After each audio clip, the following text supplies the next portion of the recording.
Puji Tuhan dan salam sejahtera bagi setiap saudara-saudaraku terkasih dalam Yesus Kristus yang sedang mendengarkan video renungan malam hari ini. Saudara sedang mendengarkan renungan malam, renungan yang dibuat secara ekspositori untuk menjadi renungan harian dan renungan pengantar tidur setiap anak-anak Tuhan, dengan harapan setiap saudara diberkati melalui firman Tuhan dan doa di dalam channel ini. Kalau saudara rindu berlangganan dengan channel renungan malam ini dan setiap hari saudara akan diberkati oleh firman Tuhan dan saudara akan didoakan, maka lihat tanda subscribe di bawah video ini saudara. Kalau tanda subscribe masih berwarna merah, silakan ditekan dan tekan juga tanda loncengnya supaya setiap jam 7 malam saudara mendapatkan video renungan baru di dalam channel ini saudara. Kalau saudara diberkati melalui channel renungan malam hari ini dan saudara rindu memberkati, saudara butuh informasi lebih lanjut, silakan lihat di kolom deskripsi di bawah video ini saudara. Puji Tuhan saudara, saudara akan beristirahat dengan penuh damai sejahtera Allah malam hari ini setelah saudara diberkati melalui firman Tuhan dan setelah saudara didoakan. Itu sebabnya dengarkan terus video ini saudara. Mari kita berdoa buat firman Tuhan yang akan kita renungkan bersama malam hari ini. Bapa kami yang di sorga, malam hari ini Tuhan, kami rindu firman-Mu.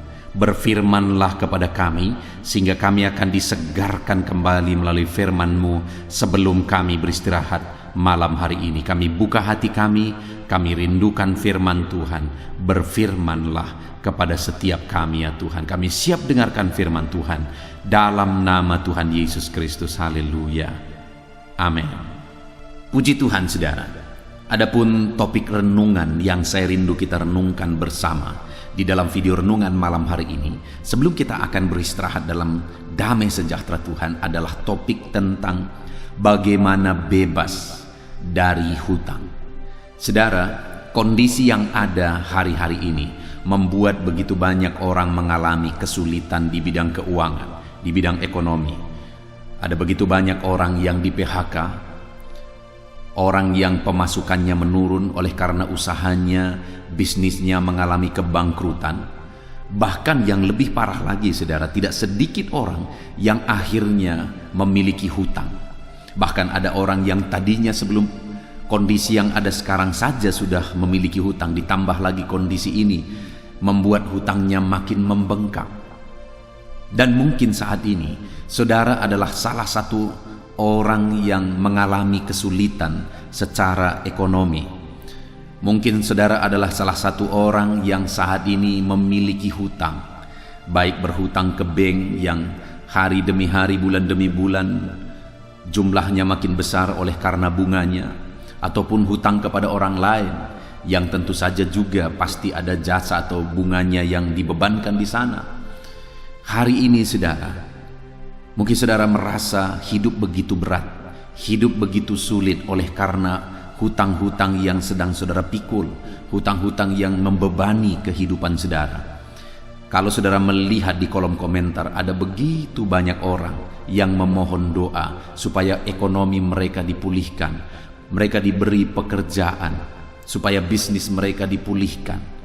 Dan dari semuanya itu yang paling banyak adalah permohonan doa supaya mereka bisa membayar hutang. Saudara, terkadang ketika membaca itu, hati saya sedih.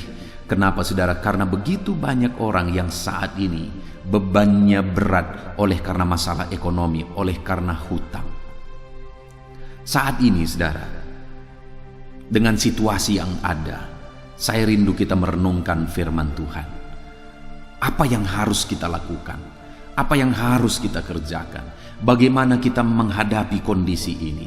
Bagaimana saudara menjalani dan menghadapi kondisi ekonomi saudara, di mana saudara mungkin saat ini memikul beban hutang? Apa yang saudara harus lakukan? Apa yang saudara harus kerjakan? Bagaimana saudara menjalaninya sehingga itu bisa pulih? Saudara bisa menyelesaikan masalah hutang piutang itu. Saudara, saya mau menegaskan kepada saudara, percayalah bahwa saudara akan sanggup menghadapinya dan saudara akan sanggup menyelesaikan semuanya menjadi baik. Percayalah saudara, bahwa saudara bisa membayar hutang-hutang saudara satu waktu kelak jika saudara menghadapinya dengan benar. Ada begitu banyak orang yang menghadapinya dengan cara yang salah. Mereka stres dan kemudian muncullah penyakit. Dan kalau sudah muncul penyakit, maka beban makin banyak lagi, saudara. Harus berobat, kerja tidak produktif dan sebagainya.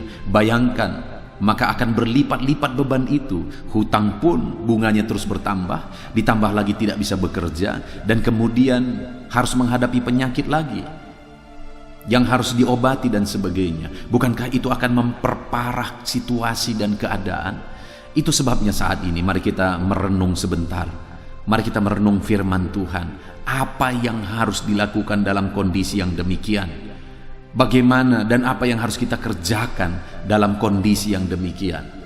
Karena sekali lagi saya percaya semua kita akan bisa menghadapi situasi hidup kita masing-masing, beban hidup kita masing-masing, beban ekonomi kita masing-masing. Percayalah saudara, kita akan mampu menghadapi semuanya. Kita akan mampu untuk mendapatkan solusi atas semua yang kita hadapi hari ini. Tetapi dengan catatan, kita harus menghadapinya dengan cara yang benar. Itu yang saya rindu kita belajar, saudara. Bagaimana cara menghadapinya? Situasi yang ada saat ini, kondisi yang ada di mana saudara mungkin memikul beban hutang saat ini. Bagaimana saudara menjalaninya? Bagaimana saudara menghadapinya? Adapun teks firman Tuhan yang menjadi dasar bagi topik renungan kita malam hari ini, saudara, adalah dari 2 Raja-Raja, pasal yang keempat, mulai ayat 1 sampai ayat yang ke-7.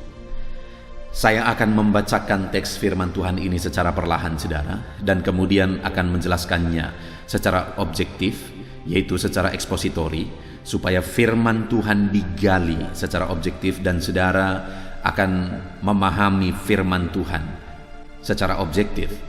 Bukan pikiran saya yang saya sampaikan, tapi benar-benar apa maksud firman Tuhan ini, apa yang kita belajar, yang bisa kita belajar dari prinsip-prinsip firman Tuhan ini. Itu sebabnya saudara, mari siapkan hati dan pikiran saudara.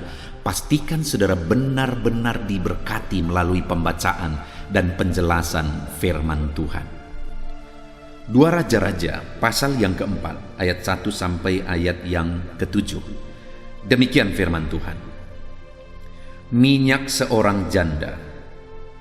Salah seorang dari istri-istri para nabi mengadukan halnya kepada Elisa sambil berseru, "Hambamu suamiku sudah mati, dan engkau ini tahu bahwa hambamu itu takut akan Tuhan. Tetapi sekarang penagih hutang sudah datang untuk mengambil kedua orang anakku menjadi budaknya." Jawab Elisa kepadanya, "Apakah yang dapat kuperbuat bagimu? Beritahukanlah kepadaku apa-apa yang kau punya di rumah." Berkatalah perempuan itu, "Hambamu ini tidak punya sesuatu apapun di rumah, kecuali sebuah buli-buli berisi minyak." Lalu berkatalah Elisa, "Pergilah, mintalah bejana-bejana dari luar, daripada segala tetanggamu, bejana-bejana kosong, tetapi jangan terlalu sedikit. Kemudian masuklah, tutuplah pintu sesudah engkau dan anak-anakmu masuk. Lalu tuanglah minyak itu ke dalam segala bejana. Mana yang penuh, angkatlah. Pergilah perempuan itu daripadanya. Ditutupnyalah pintu sesudah ia dan anak-anaknya masuk, dan anak-anaknya mendekatkan bejana-bejana kepadanya, sedang ia terus menuang. Ketika bejana-bejana itu sudah penuh, berkatalah perempuan itu kepada anaknya, "Dekatkanlah kepadaku sebuah bejana lagi." Tetapi jawabnya kepada ibunya, "Tidak ada lagi bejana." Lalu berhentilah minyak itu mengalir. Kemudian pergilah perempuan itu memberitahukannya kepada abdi Allah. Dan orang ini berkata, "Pergilah, juallah minyak itu, bayarlah hutangmu, dan hiduplah dari lebihnya, engkau serta anak-anakmu." Puji Tuhan, saudara. Konteks dari firman Tuhan yang telah dibacakan kepada setiap saudara adalah di mana pada zaman itu, yaitu pada waktu Elisa sebagai nabi.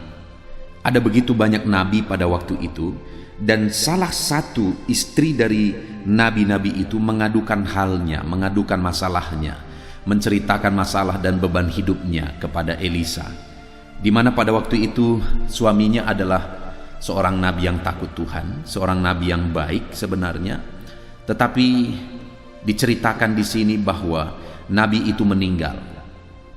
Dan yang lebih parah lagi, nabi itu meninggalkan hutang kepada keluarganya, kepada istri dan anak-anaknya. Jadi mungkin pada waktu itu nabi ini dia mengalami kesulitan ekonomi sehingga dia harus berhutang, ataupun mungkin saat dia sakit sebelum meninggal harus ada perobatan dan harus menghutang untuk mengobati sampai akhirnya dia meninggal. Kita tidak tahu, tetapi yang pasti di sini istrinya menceritakan bahwa suaminya itu meninggalkan hutang dan dia punya 2 orang anak perempuan. Penagih hutang sudah datang, dan ketika meminta hutang dari perempuan ini tidak bisa membayar. Akhirnya penagih hutang membuat keputusan bahwa dia akan mengambil anak perempuan ini, kedua anaknya, sebagai pengganti hutangnya. Anak itu akan dijadikan budak. Saudara, coba kita renungkan bagaimana beratnya situasi yang dihadapi oleh perempuan ini. Belum lama suaminya meninggal. Itu saja sudah meninggalkan duka yang begitu dalam, di mana kepala keluarga meninggal. Kepala keluarga yang menjadi tulang punggung, menjadi pelindung, pengayom, meninggalkan mereka. Bayangkan betapa berat kondisi yang dihadapi oleh ibu ini. Ditambah lagi ada hutang yang ditinggalkan. Bagaimana ibu ini akan membayar hutang-hutangnya, sedangkan dia masih punya 2 orang anak yang harus dia pelihara, yang harus dia besarkan. Saudara, dan pada waktu itu, kalau hutang itu misalnya dikasih tenggang waktu, sekian waktu lamanya, mungkin perempuan ini masih bisa berjuang. Tapi yang parahnya adalah ketika suaminya meninggal dan meninggalkan hutang, penagih hutang ini langsung datang untuk menagih hutang dari ibu ini. Dan ternyata ibu ini tidak bisa bayar. Ketika ibu ini tidak bisa bayar, penagih hutang ini mau mengambil anaknya untuk menjadi budak sebagai ganti dari hutang itu. Bayangkan saudara, suami baru meninggal, lalu kemudian hutang begitu berat juga harus dipikiri. Ditambah lagi anak-anak akan dibawa untuk menjadi budak. Itu satu kondisi yang berat. Itu satu kondisi yang begitu sulit yang dihadapi oleh ibu ini. Dan dalam kondisi itu, apa yang dia lakukan, saudara? Apa yang dia kerjakan? Dia pergi kepada Nabi Elisa. Dia ceritakan perkaranya. Dia ceritakan masalahnya. Dia ceritakan bahwa suaminya baru meninggal. Dia ceritakan bahwa suaminya meninggalkan hutang. Dia ceritakan bahwa anak-anaknya sebentar lagi akan diangkat oleh penagih hutang sebagai pengganti hutangnya. Ada begitu sulit kesulitan, ada begitu berat kesulitan yang dia alami, yang dia ceritakan kepada Nabi Elisa. Dan ketika dia bercerita kepada Nabi Elisa berkata, "Apa yang dapat kuperbuat bagimu?" Dan kemudian Nabi Elisa selanjutnya berkata, "Beritahukanlah kepadaku apa yang kau punya di rumah." Nah, ini yang saya ingin kita belajar, saudara.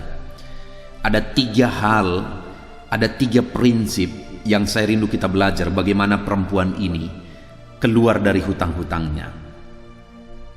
Yang paling utama sebenarnya adalah di luar dari ketiga prinsip ini, itu yang merupakan keharusan, yaitu bahwa perempuan ini mengadu kepada hamba Tuhan sebagai tindakan dia menyerahkan masalahnya kepada Tuhan.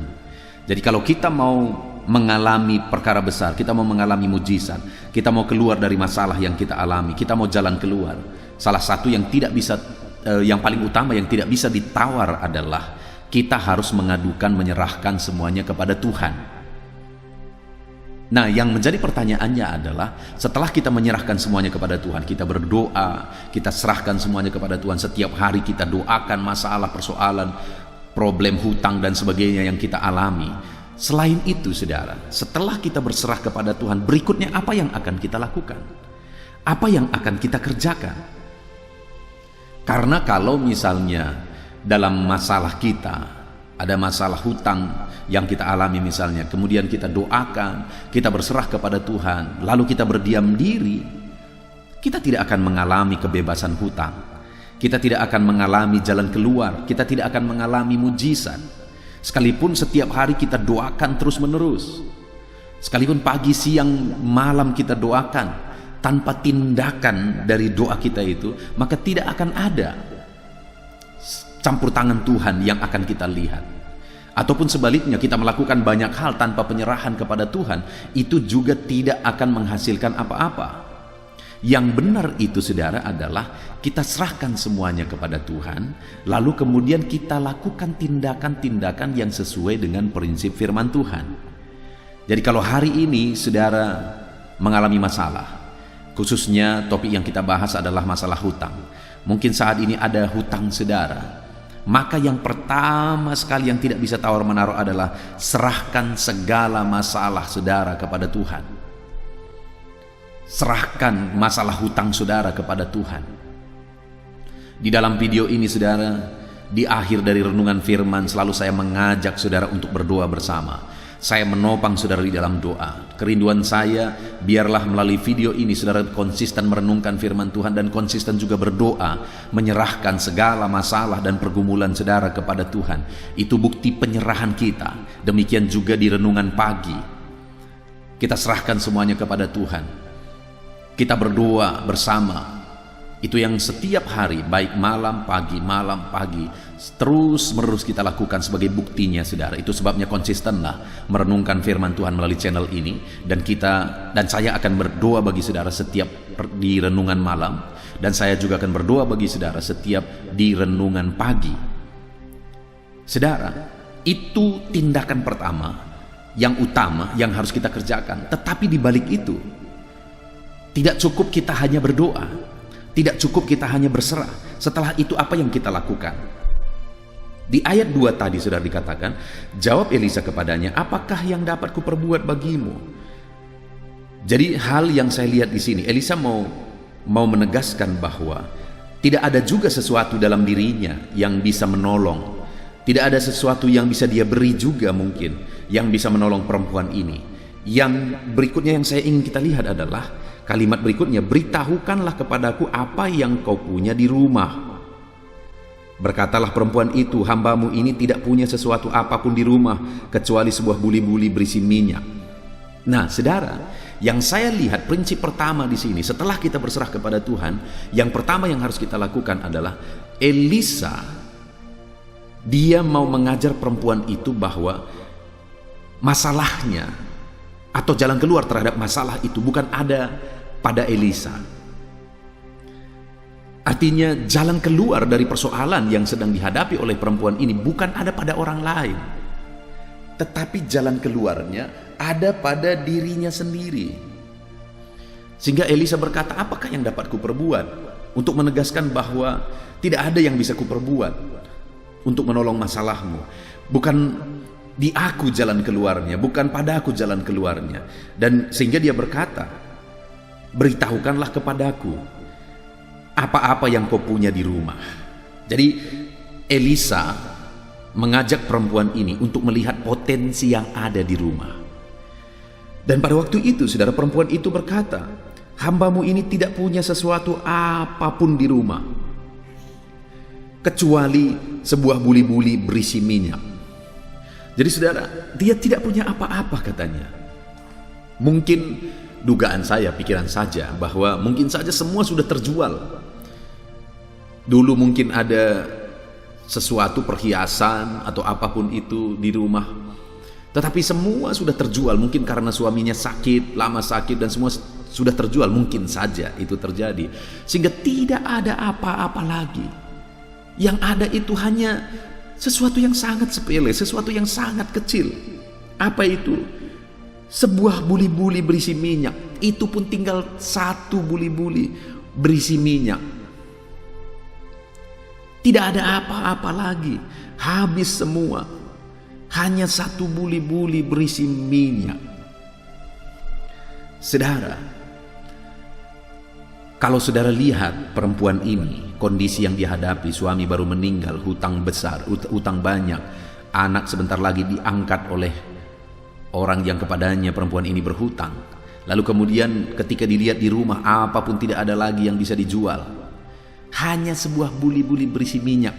Saudara bayangkan, adakah keadaan saudara lebih parah dari perempuan ini? Tidak ada apa-apa lagi di rumah, baru saja suami meninggal, anak-anak akan diangkat, hutang besar, dan tidak ada apa-apa lagi di rumah kecuali sebuah buli-buli berisi minyak.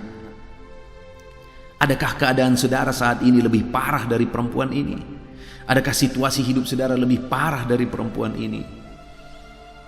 Bayangkan saudara, tetapi kalau perempuan ini pun bisa menyelesaikan hutang-hutangnya, karena pada akhirnya kita bisa melihat bahwa ayat 7, kemudian pergilah perempuan itu memberitahukannya kepada abdi Allah, dan orang itu berkata, pergilah juallah minyak itu, bayarlah hutangmu, dan hiduplah dari lebihnya engkau serta anak-anakmu.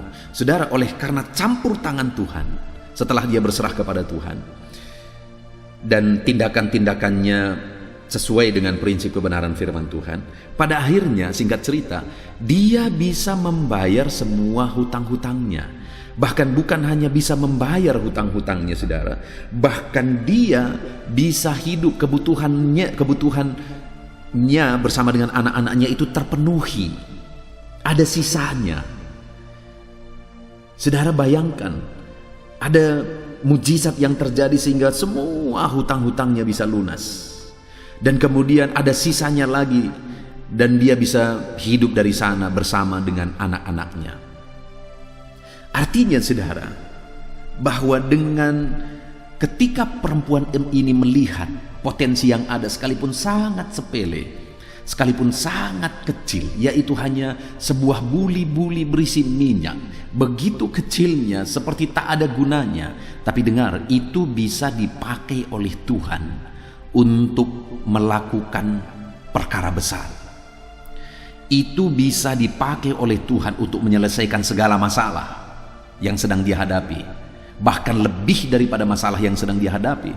Masalah yang dia ceritakan adalah masalah hutang, tetapi yang diselesaikan melalui potensi yang ada bukan hanya masalah hutang, tetapi kebutuhan hidupnya ke depan pun bersama dengan anak-anaknya tercukupi.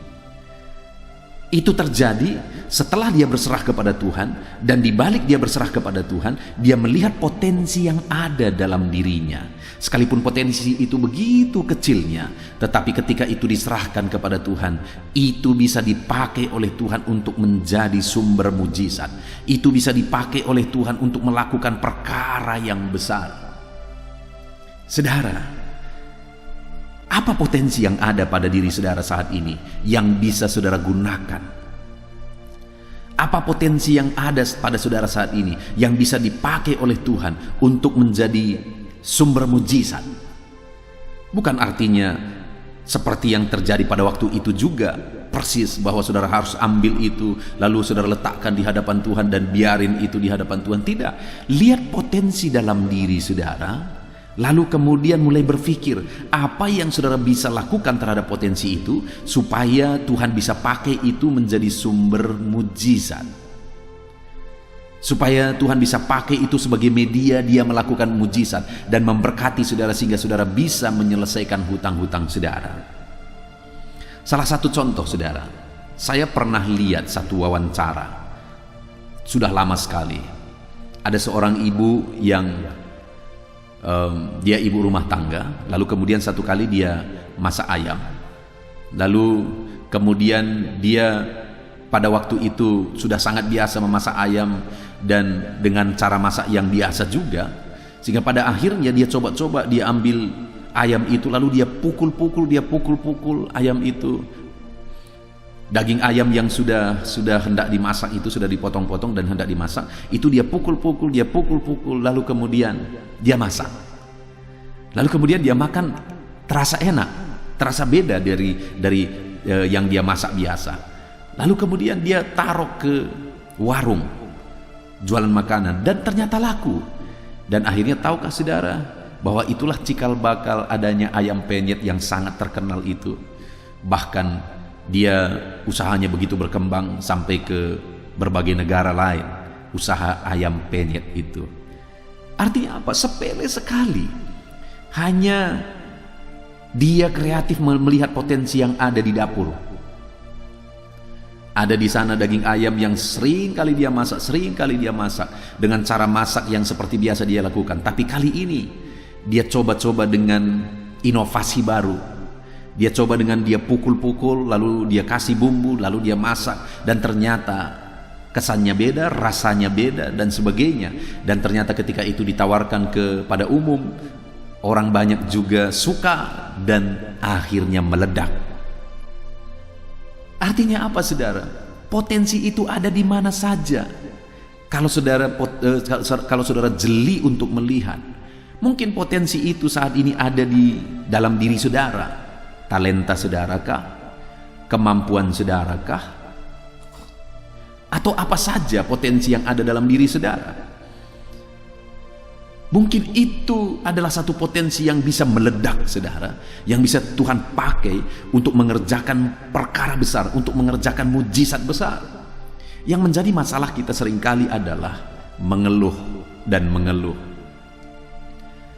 Kita tidak belajar untuk melihat potensi yang ada. Dengar saudara, buli-buli berisi minyak itu perkara kecil sekali, itu pun bisa meledak saudara. Itu pun bisa dipakai oleh Tuhan menjadi sumber mujizat, menjadi alat dia melakukan mujizatnya. Daging ayam yang dipukul-pukul itu setiap hari mungkin ibu-ibu masak daging ayam di dapur. Tetapi lihat, ketika belajar melihat potensi yang ada sekalipun sangat kecil, itu bisa meledak. Itu bisa mengerjakan mujizat yang dahsyat dan luar biasa. Akhirnya ibu ini menjadi kaya raya sebagai pemilik hak paten ayam penyet saudara. Wow, itu coba saudara renungkan dan mulai lihat ke dalam diri saudara, apa potensi yang ada dalam diriku, apa potensi yang bisa kukembangkan dalam diriku. Siapapun saudara hamba-hamba Tuhan, lihat potensi dalam diri saudara. Yang seringkali menyedihkan adalah banyak orang-orang yang bergelut di dunia agama menjadi pengemis. Kenapa? Karena dianggap agama itu menjadi tempat untuk orang-orang berdonasi dan sebagainya. Ya, itu memang benar. Orang-orang harus, saudara harus, kalau saudara diberkati oleh Tuhan, saudara harus berbuat untuk pekerjaan Tuhan.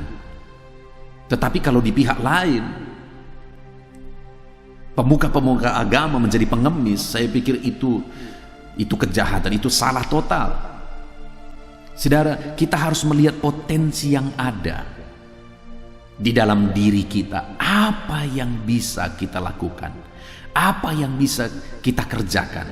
Apa potensi yang ada? Apakah itu bentuk talenta, bentuk kemampuan, atau bentuk barangkah, bentuk benda, fasilitas, atau apa saja? Coba lihat. Jangan-jangan dinding rumah saudara itu bisa menghasilkan sesuatu yang luar biasa ketika saudara jadikan dinding itu menjadi taman misalnya. Contohnya, jangan-jangan ada parit di samping rumah saudara atau di depan rumah saudara yang bisa menghasilkan. Ada potensi yang begitu banyak kalau kita belajar untuk melihat saudara. Bayangkan, ada ibu-ibu yang suka masak. Dan ada ibu-ibu yang suka masak yang kemudian kreatif. Dia masak dengan kreatif, lalu kemudian dia videokan, dia taruh ke YouTube, meledak saudara. Artinya sekali lagi, kalau kita belajar jeli melihat, ada begitu banyak potensi di sekeliling saudara. Sekarang, supaya saudara keluar dari masalah hutang, artinya apa? Tuhan bisa memberkati saudara berlimpah-limpah. Seperti perempuan ini, bukan hanya hutangnya yang lunas, malah saudara akan berkelimpahan. Saudara malah bisa jadi berkat.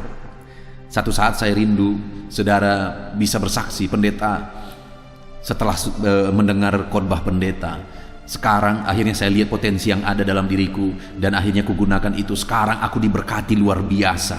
Dan aku mau berbuat untuk pekerjaan Tuhan, aku mau berbuat untuk orang lain, aku mau memberi untuk pekerjaan Tuhan, memberi untuk orang lain menjadi berkat dan sebagainya.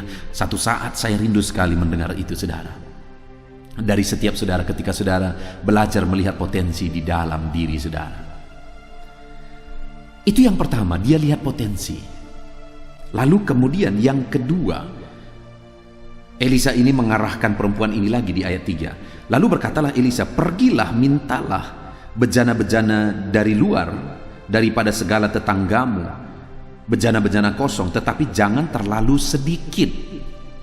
Saudara, yang kedua di sini prinsipnya adalah perempuan itu diajak untuk menggunakan relasinya, menggunakan jejaringnya, menggunakan relasinya dengan orang lain.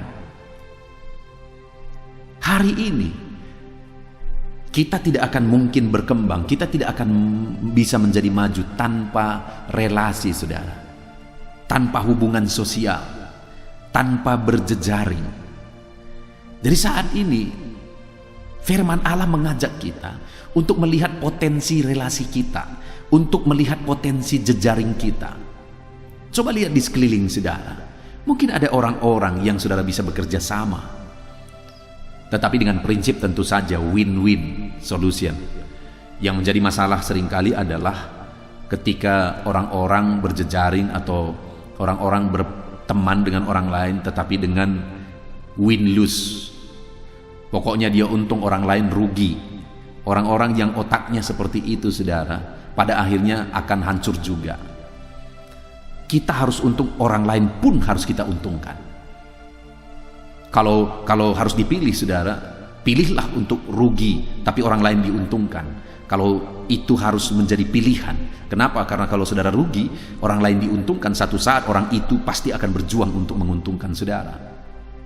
Dan Tuhan pun melihat itu. Prinsipnya adalah kasihilah orang lain, dan Tuhan akan membalas apa yang saudara lakukan. Tetapi sebenarnya kalau kita jeli melihat, akan selalu ada win-win solution, akan ada selalu semua pihak bisa diuntungkan. Akan selalu ada itu, saudara. Itu sebabnya lihatlah relasi saudara, lihatlah jejaring saudara saat ini. Adakah relasi saudara yang bisa Tuhan pakai untuk melakukan perkara besar? Adakah relasi saudara yang bisa Tuhan pakai untuk memberkati saudara? Lihat sekeliling saudara. Ada begitu banyak, saudara, orang-orang yang mungkin saja Tuhan bisa pakai untuk memberkati saudara, dan orang itu pun akan diberkati melalui kehidupan saudara. Prinsipnya kan selalu begitu. Tuhan berkata kepada Abraham, aku akan memberkati engkau, memberkati keturunanmu, dan keturunanmu akan menjadi berkat. Tuhan mau memberkati kita dan memberkati orang-orang di sekeliling kita. Saudara lihat seperti ibu yang saya ceritakan yang ayam penyet tadi, dia lihat potensi yang ada dalam hubungannya, dalam relasinya. Dia lihat ada rumah-rumah makan atau warung-warung yang bisa dia titip di sana, dan ketika dia titip di sana akhirnya itu laku, dia untung, dan keuntungannya juga dibagi kepada warung yang ada. Semua untung, win-win solution. Dan akhirnya dia buka usaha terus-menerus berkembang sampai ke berbagai negara. Bukankah orang-orang semua juga untung? Selalu akan ada prinsip seperti itu di dunia ini, saudara. Yang menjadi masalahnya adalah kita bisa lihat atau tidak. Yang sering kali jadi masalah adalah ada yang salah dengan diri banyak orang, yang senang melihat orang menderita, susah melihat orang senang. Itu penyakit terparah yang ada di dunia ini, saudara. Senang melihat orang menderita dan susah melihat orang lain senang. Orang-orang yang punya otak seperti itu tidak akan bisa maju, tidak akan bisa berkembang, malah masalahnya akan makin besar, hidupnya makin rumit, dan hidup seperti itu tidak akan bahagia, saudara. Tapi ketika kita bisa berjejaring, kita bisa bekerja sama, kita bisa berelasi, akhirnya orang-orang lain bisa kita berkati melalui inovasi kita, melalui kreativitas kita, maka semakin berkembang dan semakin berkembang relasi kita. Sekarang yang menjadi pertanyaannya, bisakah kita melihat potensi yang ada dalam relasi kita sehingga kita dan relasi kita akan sama-sama berkembang? Coba perhatikan. Coba lihat itu, saudara. Nah, itu yang kedua yang diajak oleh Elisa kepada perempuan ini, supaya perempuan ini melihat jejaringnya, melihat relasinya, dan mulai meminjam meminjam bejana dari relasinya itu. Dan akhirnya mujizat pun terjadi. Ya, tidak diceritakan, tapi saya percaya waktu itu perempuan ini pasti menitipkan sedikit minyak di setiap bejana itu, karena bejana itu sudah dipakai dan mujizat sudah terjadi. Dan kemudian saya percaya perempuan itu titipkan minyak-minyak itu juga di bejana-bejana itu ketika dia memulangkan bejana itu. Bukankah akhirnya orang yang punya bejana juga diuntungkan? Luar biasa kalau kita bisa melihat potensi yang ada di jejaring kita, saudara. Kemudian yang terakhir, prinsip yang harus kita pahami dan kita terapkan untuk kita bebas dari masalah hutang, masalah ekonomi dan sebagainya. Ayat 4, saudara, di mana Elisa berkata, "Kemudian masuklah, tutuplah pintu sesudah engkau dan anak-anakmu masuk, lalu tuanglah minyak itu ke dalam segala bejana, mana yang penuh angkatlah. Pergilah perempuan itu daripadanya, ditutupnya pintu sesudah ia dan anak-anaknya masuk, dan anak-anaknya mendekatkan bejana-bejana kepadanya, sedang ia terus menuang." Waktu itu, saudara, Elisa berkata, "Masuklah ke rumah, lalu tutup pintu." Saya pikir, kenapa harus begitu? Kan bisa saja di luar, misalnya di depan rumah, pada waktu itu disuruh oleh Elisa perempuan ini menuangkan itu, atau di dalam rumah nggak usah tutup pintu, orang bisa lihat. Tetapi ini pikiran saja, saudara, bahwa menurut saya itu untuk menghindarkan pengaruh negatif. Kenapa, saudara? Karena pada waktu itu perempuan ini mengumpulkan bejana-bejana dari rumah-rumah tetangga-tetangganya, lalu kemudian dikumpulin di situ, lalu kemudian mulailah ambil buli-buli kecil yang berisi minyak itu tadi, buli-buli yang berisi minyak itu tadi, saudara, lalu itulah yang dituangkan. Bayangkan kalau misalnya orang-orang melihat itu, tentu saja orang-orang akan penasaran. Sebelum itu dilakukan, mungkin orang-orang lain sudah mulai untuk melihat-lihat, mengintip-ngintip. Kenapa perempuan ini minta bejana begitu banyak? Orang-orang lain mungkin sudah penasaran. Dan kalau misalnya dilihat di luar, lalu kemudian dibuat di luar, lalu kemudian perempuan ini mengambil buli-buli itu, lalu mulai dia tuang ke sana. Mungkin orang-orang berkata, mungkin orang-orang akan bercerita, bergosip, itulah ya, karena perempuan itu suaminya baru meninggal, hutangnya banyak, ini anaknya mau diangkat oleh yang punya piutang kepada dia. Mungkin orang-orang berkata udah stres perempuan itu. Dan ketika didengar perempuan itu, misalnya orang-orang berkata demikian, mungkin hatinya makin hancur dan dia lari ke rumah. Mujizat tak terjadi. Artinya apa, saudara? Menurut pikiran saya, kenapa harus masuk ke rumah, kunci rumah, ditutup semua pintu, supaya jangan ada pengaruh-pengaruh negatif, supaya semua bisa berjalan dengan baik, dihindari pengaruh-pengaruh negatif. Saudara, apapun masalah yang sedang saudara alami saat ini, mungkin itu karena kesalahan masa lalu. Masa lalu tidak bisa kita ubah. Kalau itu karena kesalahan pun, saudara bermasalah saat ini itu karena kesalahan, masa lalu tidak bisa kita ubah. Hari ini yang bisa kita tentukan dan hari depan yang bisa kita bentuk, saudara. Masa lalu tidak bisa kita ubah. Itu sebabnya misalnya kalau kondisi saudara saat ini, saudara sedang mengalami masalah yang sulit, lalu kemudian saudara tahu bahwa orang-orang lain misalnya memperbincangkan saudara, orang-orang lain misalnya menggosipkan saudara yang bisa menjatuhkan saudara. Jangankan situasi sulit, saudara, kita berbuat baik saja seringkali difitnah, kita berbuat baik saja seringkali diomongin dengan hal-hal yang gak benar. Saya sering mengalami itu, dan saudara pun saya percaya sering mengalami itu. Apalagi kita punya masalah, itu jadi bahan gosip yang sangat enak untuk banyak orang kadang-kadang, saudara. Apalagi kita orang-orang yang berpengaruh. Ini nabi, suaminya nabi, pasti ada pengaruhnya. Mungkin orang-orang berkata, gimana begitu nabi? Dia meninggal, ditinggalkan hutang lagi, dan sekarang istrinya sudah stres dan sebagainya. Mungkin orang-orang akan bicara begitu. Pengaruh-pengaruh negatif itu bisa saja mempengaruhi perempuan itu. Dan saat ini saya mau menegaskan kepada setiap saudara, apapun keadaan dan situasi hidup saudara, jangan dipengaruhi oleh pengaruh negatif. Jangan hidup saudara ditentukan oleh pengaruh-pengaruh negatif dari luar, oleh omongan orang lain lah, oleh gosip orang lain lah. Jangan saudara, jangan mau dipengaruhi oleh pengaruh negatif dari luar. Tutup hidup saudara dari pengaruh negatif. Pengaruh negatif itu tidak akan bisa kita buang. Orang lain kita tidak bisa ubah. Mulut orang lain tidak bisa kita tutup, karena ngomong belum berpajak. Jadi orang-orang lain bisa saja bebas berbicara, tetapi diri kita bisa kita tutup dari pengaruh-pengaruh negatif itu. Biarkan anjing menggonggong kafilah berlalu. Itu pepatahnya saudara. Biarlah dalam hidup ini apapun keadaan saudara, mungkin itu karena kesalahan masa lalu sehingga orang-orang lain menggosipkan saudara dan sebagainya, jangan pengaruh. Yang penting hari ini dan ke depan saudara harus lihat masalah yang saudara hadapi itu harus diserahkan kepada Tuhan. Dan setelah saudara berserah kepada Tuhan, 3 hal yang harus saudara lakukan di dalam kehidupan saudara adalah lihat potensi yang ada dalam diri saudara, sekecil apapun itu, lalu gunakan.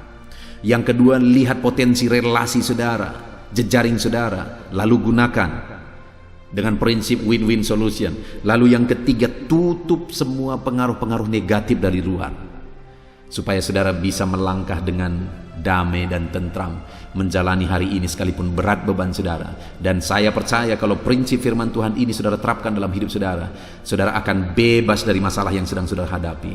Saudara akan bebas dari masalah ekonomi saudara, masalah hutang saudara, atau masalah apapun yang saudara hadapi saat ini. Dengar saudara, saya rindu mendengar kesaksian. Satu saat nanti saudara bersaksi, Pak Pendeta, setelah saya mendengarkan firman Tuhan yang Bapak beritakan tanggal sekian, saya sangat diberkati, dan ketika saya terapkan, saya akhirnya diberkati luar biasa. Hutang-hutang saya lunas, hidup saya diberkati. Saya rindu mendengar itu saudara. Dan pada waktu itu bukannya saudara punya beban, malah saudara bisa membantu orang lain, membantu masalah orang lain, malah saudara bisa berpartisipasi untuk pekerjaan Tuhan dan sebagainya. Puji Tuhan saudara, kita sungguh bersyukur buat firman Tuhan yang kita renungkan saat ini. Doa saya, saudara semua diberkati oleh Tuhan. Terapkan ini dalam kehidupan saudara.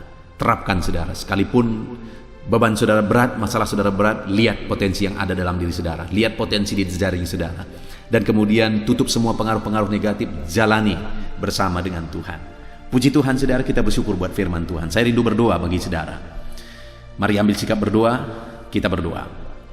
Bapa di sorga, saat ini Tuhan, hamba berdoa bagi setiap anak-anak-Mu ini, di mana mereka telah mendengarkan prinsip-prinsip kebenaran firman-Mu, bahwa terhadap masalah yang mereka alami, masalah apapun itu, khususnya masalah ekonomi, masalah hutang dan sebagainya, kami sudah belajar dari firman Tuhan, pelajaran yang sangat luar biasa, di mana kami belajar bagaimana perempuan ini diarahkan oleh Elisa. Ketika perempuan ini dalam masalah yang dia alami, dia berserah kepada Tuhan. Dia datang kepada hamba Tuhan, menceritakan masalahnya. Dan kemudian Elisa mengarahkan dia untuk melihat potensi yang ada, melihat potensi jejaringnya, dan menutup semuanya dari pengaruh negatif. Dan ketika perempuan ini melakukan, mujizat terjadi. Bukan hanya hutangnya selesai, tetapi kami melihat bagaimana dia bisa hidup dari lebihnya. Kebutuhannya ke depan pun tercukupi. Terima kasih Bapa di sorga.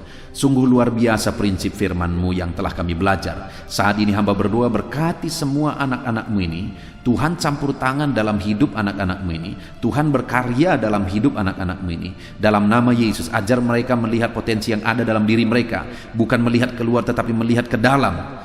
Lalu kemudian ajar mereka untuk menggunakan relasi yang mereka punya untuk mengembangkan diri mereka dengan konsep win-win solution ya Tuhan. Dan ajar mereka menutup diri dari segala pengaruh negatif yang akan selalu ada. Terima kasih Bapa di sorga, hamba berdoa, Tuhan kiranya memberkati setiap anak-anak-Mu ini. Hamba akan terus berdoa bagi mereka, sebentar lagi hamba akan menopang mereka dalam pergumulan-pergumulan mereka ya Tuhan. Tuhan kiranya tetap campur tangan. Terpujilah nama Tuhan, dalam nama Tuhan Yesus Kristus, haleluya. Haleluya, puji Tuhan saudara.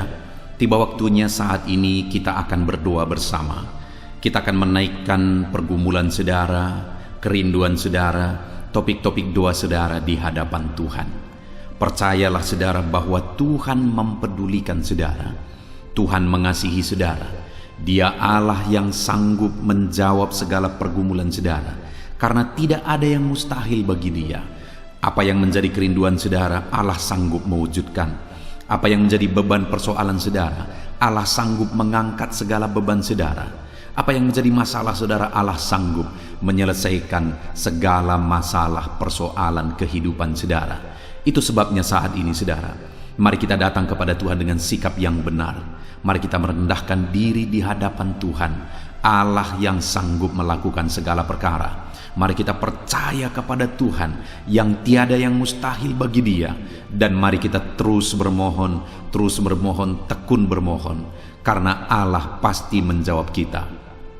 Mungkin saat ini saudara, ada saudara yang telah menaikkan doa-doa saudara sekian waktu, tetapi sampai saat ini saudara belum menerima jawaban doa saudara. Teruslah berdoa, karena Allah pasti akan menjawab segala permohonan doa saudara. Puji Tuhan saudara. Sebelum kita akan menaikkan permohonan saudara di hadapan Tuhan dengan bersepakat di hadapan Tuhan, saya rindu saat ini sebentar kita akan bersyukur. Kita akan memuji Tuhan, menyembah Tuhan. Karena sebenarnya Allah tahu segala sesuatu. Allah tahu yang kita inginkan. Tetapi Dia menyuruh kita berdoa. Tetapi yang terpenting dari semuanya itu adalah perkenanan Tuhan. Jika Allah berkenan, maka apapun akan Tuhan kerjakan, dan tiada yang mustahil bagi Dia. Itu sebabnya naikkan syukur bagi Tuhan, naikkan pujian bagi Tuhan. Angkat hati, pikiran, dan suara saudara untuk bersyukur dan menyembah Tuhan. Terima kasih Bapa di sorga. Terima kasih ya Tuhan. Saat ini kami bersyukur buat kasih-Mu. Kami bersyukur buat kemurahan-Mu. Engkau Allah yang memberi kami kesempatan kembali untuk merendahkan diri, berdoa dan berseru kepadamu ya Tuhan. Terima kasih Bapa yang baik. Terima kasih ya Tuhan. Syukur bagimu Bapa buat segala kebaikan-Mu. Kami sembah Engkau. Kami puji Engkau.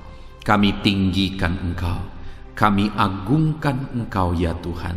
Di dalam nama Tuhan Yesus Kristus, Engkau Allah yang layak dipuji, disembah, ditinggikan, diagungkan dan dimuliakan ya Tuhan. Terpuji-pujilah nama-Mu ya Bapa, mulialah nama-Mu ya Tuhan. Engkau Allah yang layak kami puji, kami sembah dan tinggikan. Haleluya. Saat ini kami merendahkan diri di hadapan-Mu, menaikkan segala pergumulan anak-anak-Mu, menaikkan segala permohonan anak-anak-Mu. Engkau Allah yang sanggup mewujudkan segala pergumulan, segala kerinduan dan permohonan anak-anak-Mu ya Tuhan. Di dalam nama Tuhan Yesus Kristus. Haleluya, haleluya. Saudara, saat ini sebelum kita akan menaikkan segala permohonan-permohonan saudara di hadapan Tuhan, mungkin saat ini ada pergumulan saudara, ada kerinduan khusus saudara di hadapan Tuhan. Mari naikkan di hadapan Tuhan. Mungkin ada persoalan yang saudara hadapi secara khusus saat ini, saudara rindu, ungkapkan di hadapan Tuhan. Mari terlebih dahulu ungkapkan itu di hadapan Tuhan saudara. Saya mendukung saudara di dalam doa, mulai berkata-kata di hadapan Tuhan. Ya Tuhan, saat ini Bapa, hamba datang menyerahkan anak-anak-Mu ini ke dalam tangan-Mu. Mereka yang sedang menaikkan kerinduannya di hadapan Tuhan.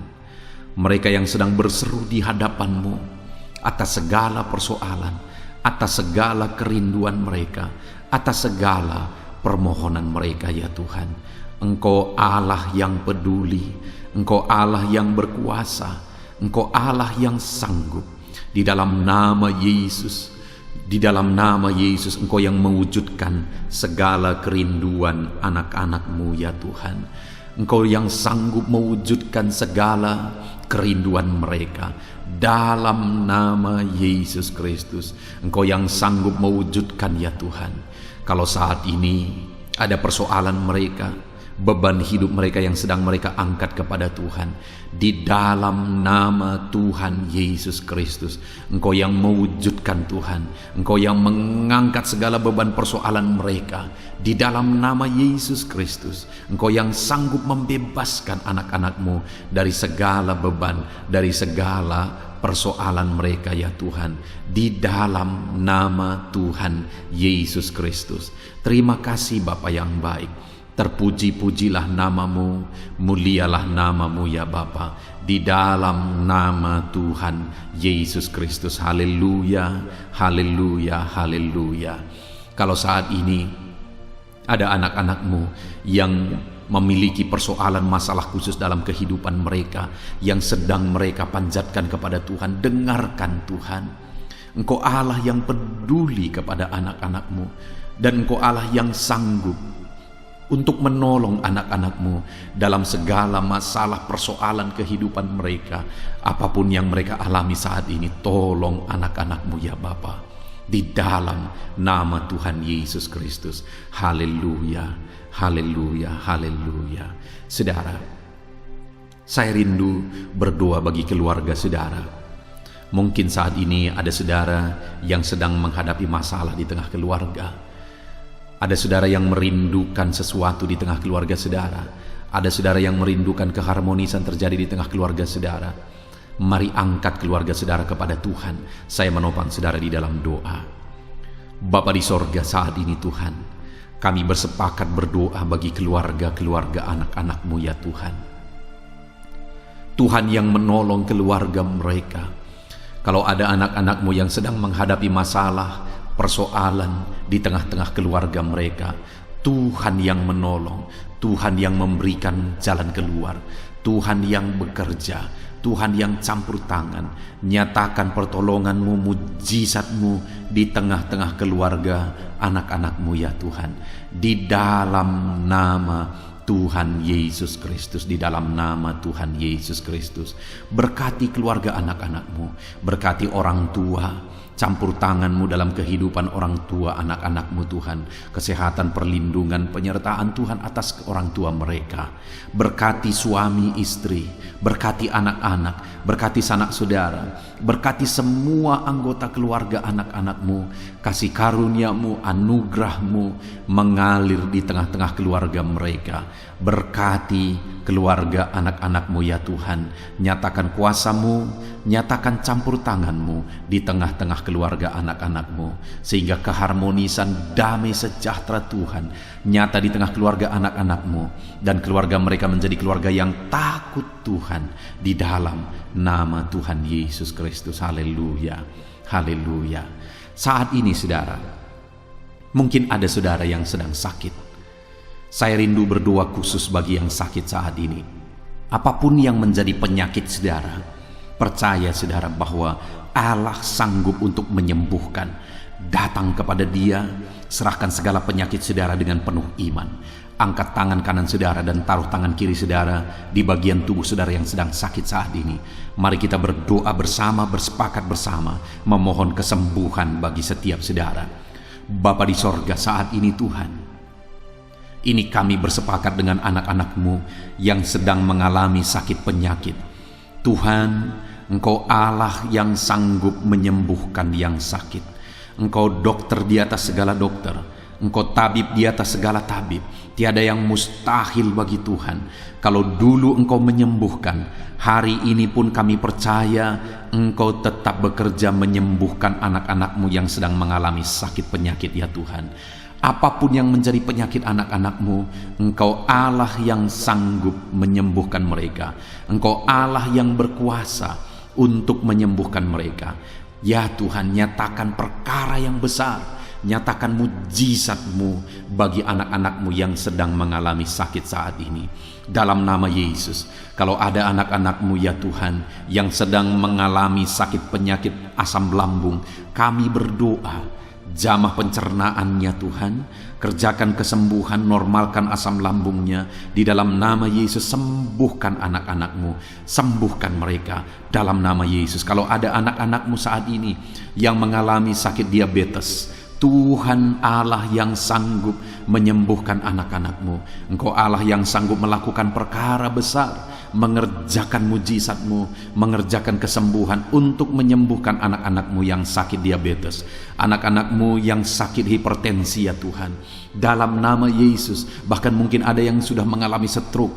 Dalam nama Yesus, tolong Tuhan, nyatakan kuasa-Mu, nyatakan mujizat-Mu, sembuhkan yang hipertensi, normalkan kembali yang mengalami stroke. Di dalam nama Tuhan Yesus, Tuhan yang mengerjakan kesembuhan bagi anak-anak-Mu ya Tuhan. Jika ada anak-anak-Mu yang mengalami sakit kolesterol, di dalam nama Yesus, dalam nama Yesus, Tuhan campur tangan, nyatakan kuasa-Mu, normalkan kolesterol mereka di dalam nama Yesus. Jika ada anak-anak-Mu yang sakit ginjal, Tuhan yang menyembuhkan dalam nama Yesus. Tiada yang mustahil bagi-Mu. Bahkan mungkin ada anak-anak-Mu yang sudah harus menjalani cuci darah. Dalam nama Tuhan Yesus, Engkau Allah yang berkuasa, Engkau Allah yang ajaib. Engkau sanggup menyembuhkan anak-anak-Mu yang mengalami sakit ginjal di dalam nama Tuhan Yesus Kristus. Haleluya, haleluya.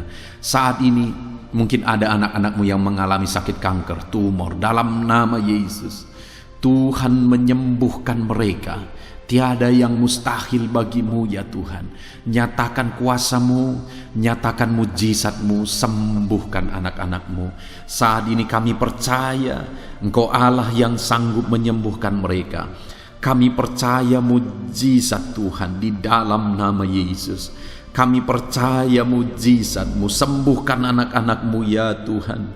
Hamba berdoa oleh bilur-bilur-Mu mereka disembuhkan. Oleh bilur-bilur-Mu segala penyakit diangkat dari dalam tubuh mereka, dan mereka disembuhkan dalam nama Yesus. Kesehatan menjadi bagian anak-anak-Mu, damai sejahtera menjadi bagian anak-anak-Mu ya Tuhan. Di dalam nama Tuhan Yesus, sembuhkan anak-anak-Mu yang sakit dalam nama Yesus. Saudara, mungkin saat ini ada saudara yang sedang mengalami mujizat Tuhan. Bahkan mungkin ada saudara yang sudah mengalami mujizat Tuhan. Kesembuhan Tuhan kerjakan bagi saudara. Begitu banyak anak-anak Tuhan yang bersaksi di channel ini, saudara, bahwa mereka disembuhkan. Kalau saudara saat ini juga disembuhkan, silakan saksikan mujizat yang Tuhan kerjakan, kesembuhan yang saudara alami. Saksikan itu di dalam nama Tuhan Yesus Kristus. Di dalam nama Tuhan Yesus, maka kesaksian saudara akan menjadi berkat bagi banyak orang. Di dalam nama Yesus, di dalam nama Yesus. Mari jadikan kehidupan kita menjadi kesaksian bagi banyak orang, saudara. Ketika saudara mengalami mujizat, saksikan itu kepada orang lain. Saat ini, saudara, saya rindu berdoa khusus bagi saudara yang mengalami kemerosotan ekonomi. Mari datang kepada Tuhan, Allah sumber berkat. Dia sanggup memulihkan ekonomi saudara. Mari datang kepada Tuhan. Harapkan Tuhan mengerjakan pemulihan ekonomi di tengah-tengah keluarga saudara saat ini. Bapa di sorga, saat ini hamba berdoa bagi setiap anak-anak-Mu yang mengalami keterpurukan ekonomi, mungkin karena kondisi yang ada sekarang. Tuhan, hamba berdoa, hamba memohon, pulihkan ekonomi anak-Mu ya Tuhan.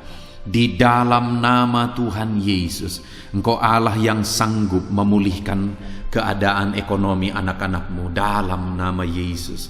Dalam nama Yesus, bahkan kami berdoa, Tuhan angkat, Tuhan majukan keadaan ekonomi anak-anak-Mu, sehingga ekonomi mereka bisa meningkat.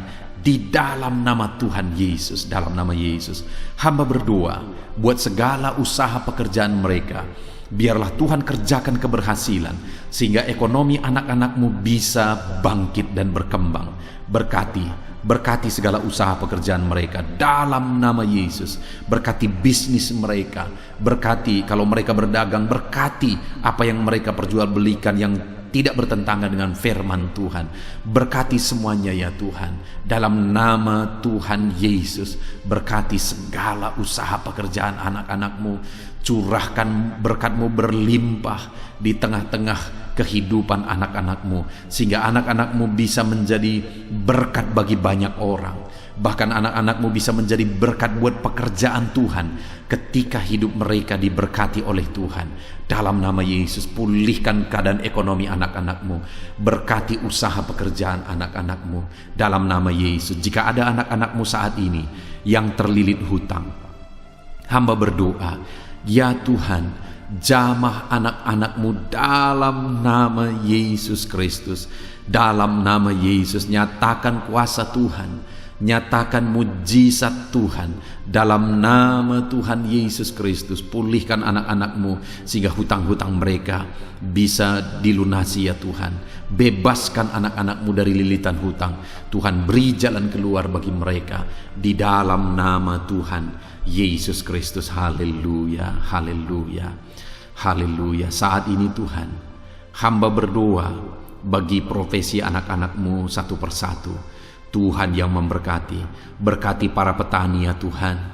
Mereka adalah orang-orang yang berjasa dalam mencukupkan segala kebutuhan pangan bangsa ini ya Tuhan. Itu sebabnya berkati para petani. Tuhan campur tangan, Tuhan ulurkan tangan-Mu memberkati apa yang mereka tanam, apa yang mereka pelihara, apa yang mereka usahakan. Berkati semuanya di dalam nama Tuhan Yesus Kristus, sehingga apa yang mereka pelihara, apa yang mereka tanam, semuanya bisa berhasil ya Tuhan, dan ekonomi mereka dibangkitkan. Bahkan pangan bagi bangsa ini tercukupi oleh karena para petani berjuang. Berkati para petani ya Tuhan dalam nama Tuhan Yesus Kristus. Haleluya.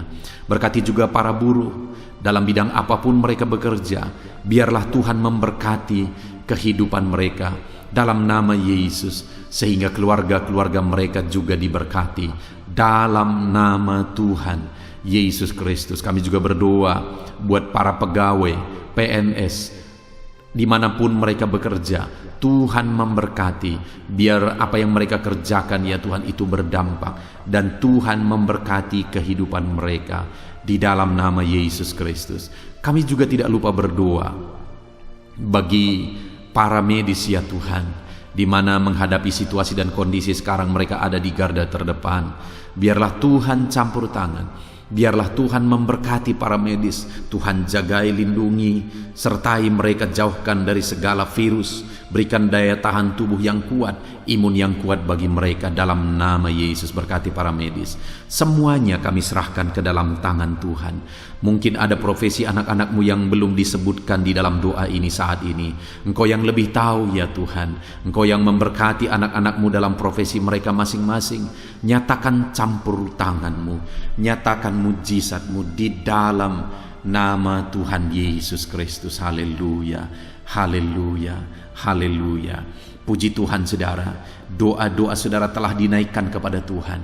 Mari kita bersyukur kepada Tuhan. Imani bahwa doa-doa saudara sudah dijawab oleh Tuhan. Di dalam nama Yesus Kristus. Terima kasih ya Tuhan. Terima kasih ya Bapa. Engkau Allah yang sanggup melakukan perkara besar. Engkau Allah yang sanggup melakukan mujizat yang besar. Berkati anak-anakmu, doa-doa mereka telah dijawab oleh Tuhan dan akan menjadi kesaksian bagi banyak orang. Anak-anakmu akan bersaksi di kolom komentar video ini. Anak-anakmu akan bersaksi di luar sana. Anak-anakmu akan bersaksi bagi keluarga mereka, sehingga banyak orang yang akan dikuatkan oleh karena mujizat yang Tuhan kerjakan bagi setiap anak-anakmu yang sedang berdoa saat ini ya Tuhan. Terima kasih Bapa, di dalam nama Tuhan Yesus Kristus. Haleluya. Saudara, tiba waktunya saat ini kita juga akan berdoa syafaat bagi bangsa ini. Kesejahteraan bangsa ini adalah kesejahteraan kita. Itu sebabnya kita punya tanggung jawab berdoa, bermohon supaya Tuhan mengerjakan damai sejahtera, mencurahkan berkat-berkat-Nya di tengah-tengah bangsa ini. Mari kita berdoa bersama saudara. Bapa di sorga, saat ini Tuhan, kami bersepakat berdoa bagi bangsa kami tercinta ya Tuhan. Berkati Indonesia, pulihkan Indonesia, kerjakan mujizat-Mu, kerjakan perkara besar bagi Indonesia ini, pulihkan keadaan bangsa kami. Pulihkan keadaan ekonomi bangsa kami, biar sekalipun di masa yang sulit seperti ini, ekonomi bangsa kami tetap bisa bertahan. Dan kerinduan kami ya Tuhan, ekonomi bangsa kami bisa meningkat tahap demi tahap. Nyatakan kuasa-Mu ya Tuhan, berkati keamanan bangsa kami, sehingga perlindungan, penyertaan Tuhan nyata bagi bangsa kami ini ya Tuhan. Di dalam nama Tuhan Yesus Kristus, berkati semuanya dalam nama Yesus. Keadaan politik bangsa kami juga terus Tuhan jagai, terus Tuhan lindungi, Tuhan memberkati ya Bapa, di dalam nama Tuhan Yesus Kristus. Kami percaya keadaan ekonomi, keamanan politik bangsa kami terus akan semakin maju ya Tuhan, dalam nama Yesus. Bapa yang baik, kami berdoa buat para pemerintah kami yang sedang mengemban tugas mereka mengabdi bagi bangsa ini.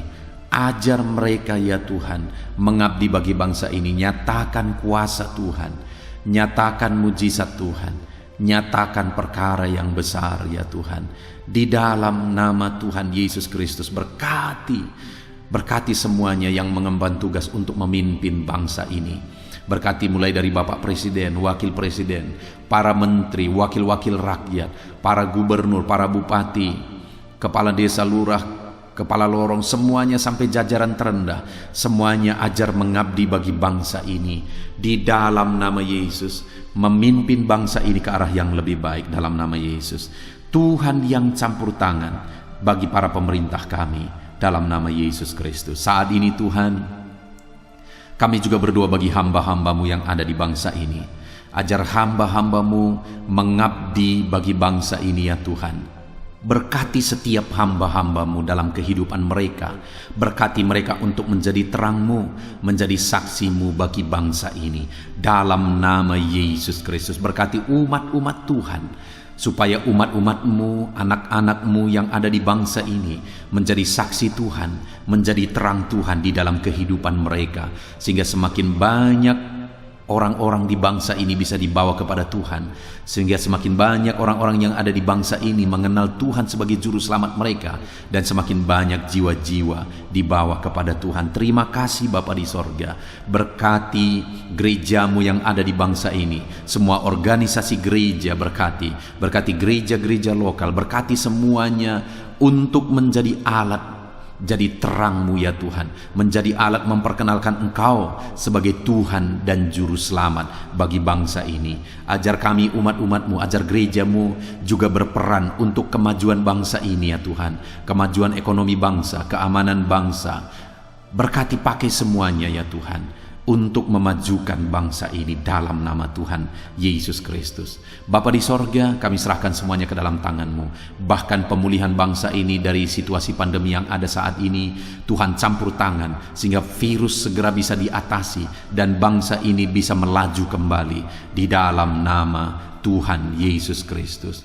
Terima kasih ya Bapa di sorga. Saat ini Tuhan, kami sungguh bersyukur. Terima kasih Bapa, doa-doa seruan anak-anak-Mu telah dinaikkan kepadamu. Doa-doa syafaat kami telah dinaikkan kepadamu. Kami percaya doa kami didengar dan Allah sanggup menjawab doa kami. Dalam nama Tuhan Yesus Kristus. Haleluya, haleluya, haleluya, haleluya. Amin. Puji Tuhan saudara. Percaya bahwa doa-doa dan seruan kita telah dijawab oleh Tuhan. Allah mendengar seruan saudara, Allah mendengar jeritan hati saudara, bahkan Allah tahu bahasa tetesan air mata saudara. Itu sebabnya saat ini percayalah bahwa doa-doa yang telah kita naikkan kepada Tuhan, Allah telah mendengar dan Allah telah menjawab kita dalam nama Tuhan Yesus Kristus. Haleluya. Puji Tuhan saudara.